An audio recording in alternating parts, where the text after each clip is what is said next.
Hey guys, in this video, I will show you how to fix Floframes app not working and solve all errors. All right, let's begin. First, open the Floframes application and review your current settings.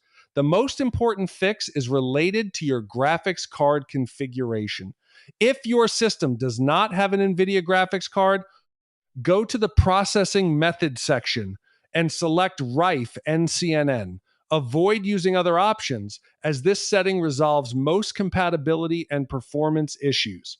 Next, open Quick Settings and navigate to the deduplication option. Set it to after extraction slow accurate to improve processing stability and output quality.